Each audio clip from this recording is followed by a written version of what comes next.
दोस्तों, बहुत समय पहले की बात है। एक छोटे से गांव में नीलम नाम की महिला रहती थी। नीलम का परिवार साधारण था और वह अपने पति विजय के साथ मेहनत मजदूरी करके अपना गुजारा करती थी।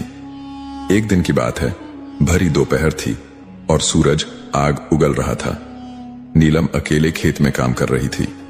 आमतौर पर दूसरे मजदूर भी वहां आते थे, लेकिन उस दिन कोई नहीं आया था। नीलम ने सोचा कि काम जल्दी खत्म करके घर चली जाएगी। काम करते करते जब नीलम को भूख लगी तो उसने अपना टिफिन उठाया और खेत के किनारे एक बड़े पेड़ के नीचे बैठ गई।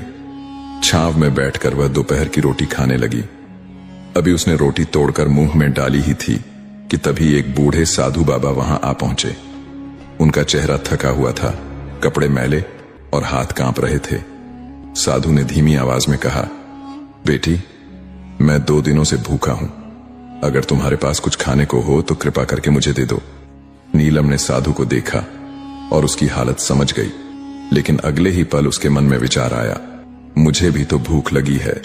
अगर मैंने अपनी रोटी इन्हें दे दी तो मैं क्या खाऊंगी? अभी तो मुझे पूरा खेत का काम भी करना है। थोड़ी देर तक नीलम सोचती रही, फिर उसने अपने मन को समझाया, मैं तो शाम को घर जाकर खाना खा सकती हूं, लेकिन ये साधु बाबा कहां खाएंगे? ये तो सच में बहुत भूखे लग रहे हैं। यह सोचकर नीलम ने अपनी पूरी रोटी साधु बाबा को दे दी और कहा, बाबा, ये रोटी खा लीजिए, मेरे पास बस यही है। साधु ने रोटी ली और पेड़ के नीचे ही बैठकर खाने लगे। नीलम पास खड़ी होकर देख रही थी कि साधु कितने भूखे थे। उन्होंने बिना कोई शिकायत किए रोटी खा ली। यह देखकर नीलम का दिल भर आया। उसने पास ही मिट्टी के घड़े से पानी निकाला और एक गिलास में भरकर साधु बाबा को दिया।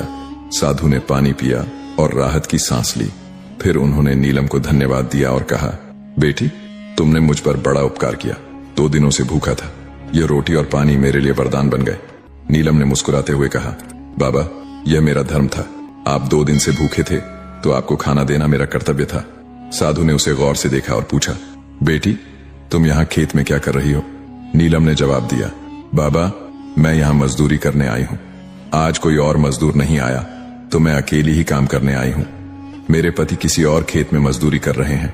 नीलम की बात सुनकर साधु कुछ देर तक चुप रहे। फिर उन्होंने अपने झोले में हाथ डाला और उसमें से एक चमकता हुआ सोने का हार निकाला। साधु ने वह हार नीलम की ओर बढ़ाया। नीलम ने चौंकते हुए कहा, बाबा, यह क्या कर रहे हैं?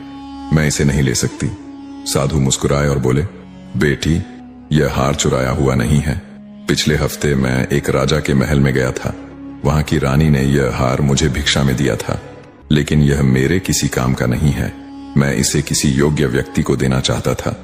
आज तुम्हारी निस्वार्थता और दयालुता देखकर समझ गया कि तुम ही इसकी हकदार हो।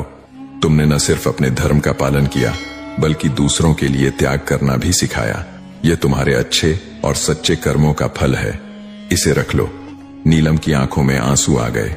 उसने साधु से कहा, बाबा, मैंने तो बस अपना कर्तव्य निभाया। यह हार मेरे लिए बहुत बड़ी बात है। साधु ने कहा, बेटी, यह हार सिर्फ तुम्हारे अच्छे कर्मों का प्रतीक है।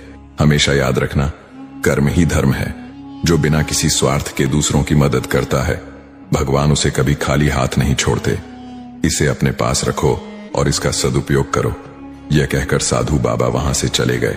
नीलम उनकी बातों को सोचते हुए उन्हें जाते हुए देखती रही।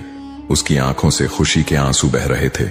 उसने मन ही मन ठान लिया कि वह हमेशा दूसरों की मदद करती रहेगी, चाहे हालात कैसे भी हों। दोस्तों, कर्म ही सच्चा धर्म है।